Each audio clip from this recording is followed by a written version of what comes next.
Sir, yes, യഥാർത്ഥത്തിൽ അദ്ദേഹത്തിന് ഒരു പ്രസംഗം കിട്ടാൻ ഒരു അവസരം കിട്ടിയത് നന്നായി. അദ്ദേഹത്തിനൊന്ന് പ്രസംഗിക്കാൻ ഒരു അവസരം കിട്ടിയതായിട്ട് കണക്കാക്കിയാൽ മതി. പക്ഷെ അദ്ദേഹം നടത്തിയ പരാമർശങ്ങൾ യഥാർത്ഥത്തിൽ സാർ ഹൈക്കോടതിക്കെതിരായിട്ടുള്ള പരാമർശങ്ങളാണ്. കാരണം ഈ കേസിന്റെ അന്വേഷണത്തിന്റെ പൂർണ്ണമായ മേൽനോട്ടവും ഹൈക്കോടതി ഡിവിഷൻ ബെഞ്ചാണ്. ഹൈക്കോടതി ഡിവിഷൻ ബെഞ്ച് കുറ്റമറ്റ അന്വേഷണമാണെന്നും ശരിയായ ദിശയിലാണെന്നും ഓപ്പൺ കോർട്ടിനകത്തുള്ള ഒബ്സർവേഷന്റെ അല്ല, ഒരു ഓർഡറിനകത്ത് തന്നെ വളരെ വ്യക്തമായി പറഞ്ഞ കാര്യത്തിനകത്ത് ആ അന്വേഷണത്തെയാണ് അദ്ദേഹം ആചാര ലംഘനവും അതുപോലെ ഒരു കുറ്റവും ചെയ്യാത്ത ആള് എന്ന മട്ടിലേക്ക് എത്തിയത്. സാർ, ഗവൺമെന്റിന്റെ ഭാഗം വളരെ വ്യക്തമാണ്.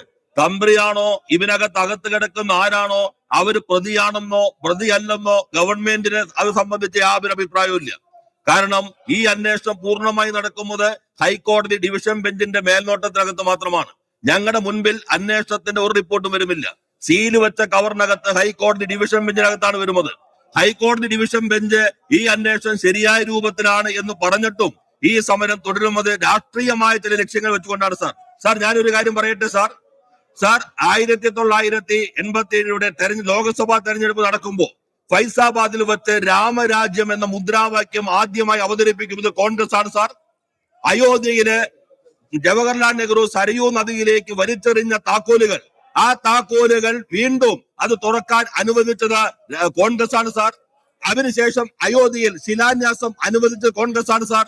യഥാർത്ഥത്തിൽ BJPയുടെ ഹിന്ദുത്വ രാഷ്ട്രീയത്തിന് ക്ഷേത്ര രാഷ്ട്രീയത്തെ ഉപയോഗിക്കാൻ വഴി തുറന്നു വിട്ടത് സാർ കോൺഗ്രസ് ആയിരുന്നു സാർ.